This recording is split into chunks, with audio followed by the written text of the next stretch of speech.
Makeingascene.org brings you Predictive Touring, using AI to decide where you should play before you book the show. If you've ever found yourself just staring at a map, trying to guess where your fans are, well, this one's for you. Let's dive right in. Oh man, if you're an indie artist, you know this scene. You know it in your bones. It's that all too familiar night, the long drive, the half-empty room, and then hearing that phrase, good exposure, which we all know is just a polite way of saying you lost money on the show. It's a really painful cycle.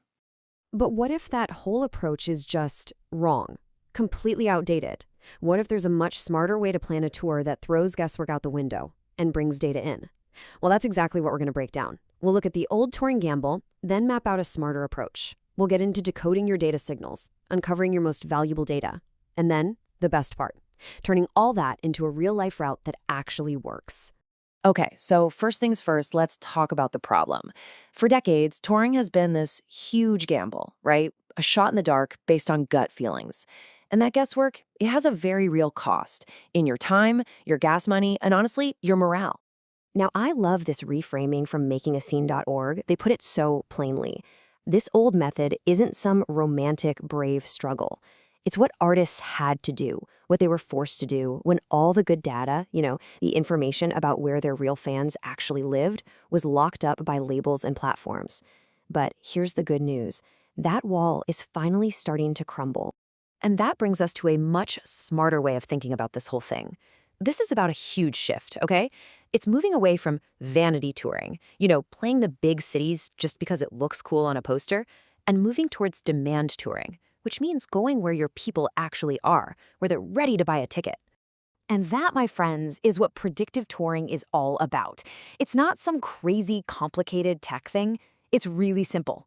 It's the powerful act of looking at all the clues, all the data signals, before you book a single show or even think about filling up the van. It helps you build two super important things: a risk map, which shows you where you're likely to lose money, and a money map, which shows you where you're most likely to win. So here's the crucial distinction you have to make.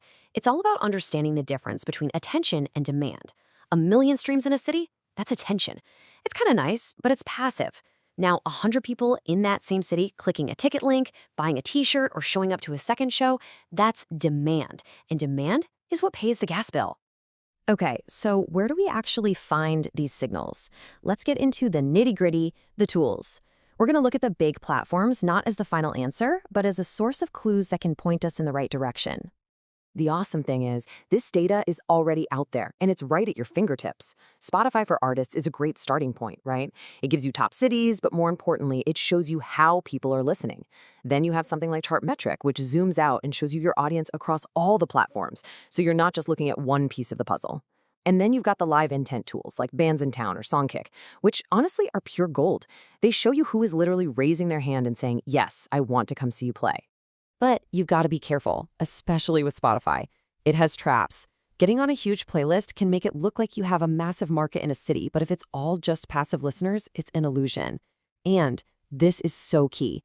Their location data only shows you the last 28 days. A spike can disappear just as fast as it showed up. So you have to track this stuff over time. Don't just look at one screenshot and book a tour.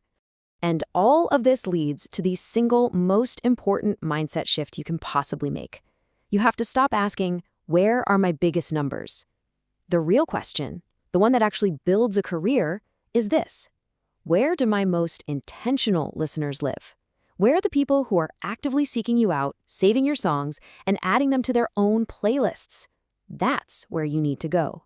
And that brings us to the most powerful, most valuable data set of them all, the one you build yourself. Makeingascene.org has a great name for it: the Fan Passport. See, this is the data that totally changes the game. It's the missing layer of information that platforms like Spotify will never give you. It's your direct line to your audience, and it is the ultimate source of truth for your touring business. So how do you build one? It's a pretty simple 4-step process. First, you capture their info: name, email, city, at shows, online, wherever you can. Second, you engage them. Don't just ghost them. Send a free track, a welcome email.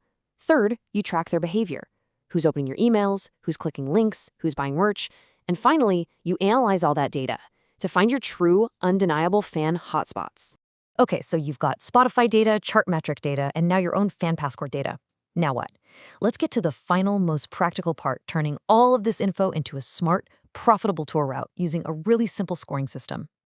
I love this because it perfectly shows the hierarchy of data. Just look at the weighting here. Your owned fan data, your fan passport, gets the biggest chunk, 35%.